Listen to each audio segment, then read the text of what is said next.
Every minute in this country, 4 Americans get sick from a hospital infection. And the so-called superbugs are getting tougher and tougher to treat. Health Watch reporter Beth Galvin joins us now with one Georgia woman's harrowing story. Beth? And Russ and Amanda, if you are ill or hurt, you're focused on getting better, not sicker. But that's exactly what happened to Victoria Nahum's stepson. He went from being a robust, healthy skydiving instructor to being horrifically sick. At 27, Josh Nahum took on his life like he took on skydiving, plunging nose first, fearless.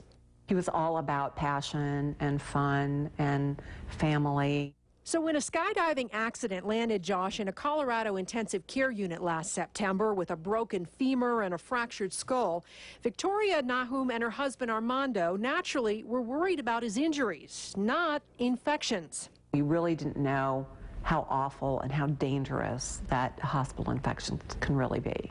But the Nahums would soon find out. In ICU, Josh developed a bacterial infection he fought off with antibiotics.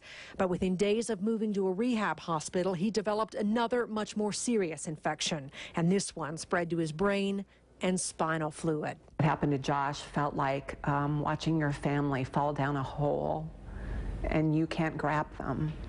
Doctor left for the day. He went home. Josh was left in his ICU unit. And then 5 hours later, Josh coded. And he had no respiratory effort whatsoever. Josh Nahum died October 22nd, not of his injuries, but of an infection that his parents believe he caught in the very place he came for help, the hospital. You know, hopefully we'll get some help from everybody who hears about this. That's why Victoria and her husband have created the Safe Care Campaign, a program to help patients protect themselves and to push hospitals to do more to stop infections. Many are already launching campaigns to remind staffers to wash their hands in between patients. Victoria says if you're going into the hospital, you need to have a loved one with you to advocate for you, and ask everyone who enters your room, including healthcare providers, to wash their hands. Saying to the doctor or to the nurse or to the x-ray technician when they come in, you know, I'm sorry, I didn't see you wash your hands. Could you just wash your hands? You know, and if they say, well, I already did, you say, I know, but you know what? I need you to do it again in front of me. And you know what? They know better. They know that they should have washed their hands in front of you.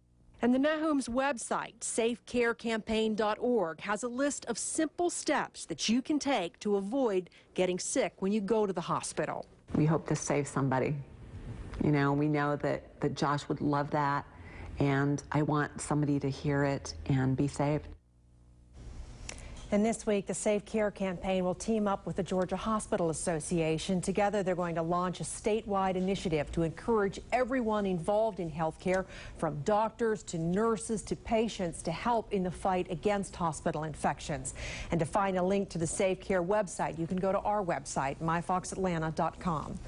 Russ and Amanda? You know, given how high the stakes are, it makes sense, but I imagine a lot of people would have a difficult time asking or telling their doctor to wash his or her hands. It is uncomfortable because, you know, we trust our doctors and we want to feel like we're in good hands, and it's uncomfortable to say to somebody, you know what, wash your hands. I don't trust you. Right. But Victoria says, you know, the stakes are really high and you have to be pushy for yourself because you've got to be your best advocate when you go in the hospital. And if you can't advocate for yourself, get someone you love or someone close to you. You can get in there and say, hey, you mind just washing your hands? It'll make us feel better. And most doctors and nurses won't mind. All right. Good advice. Thank you very much.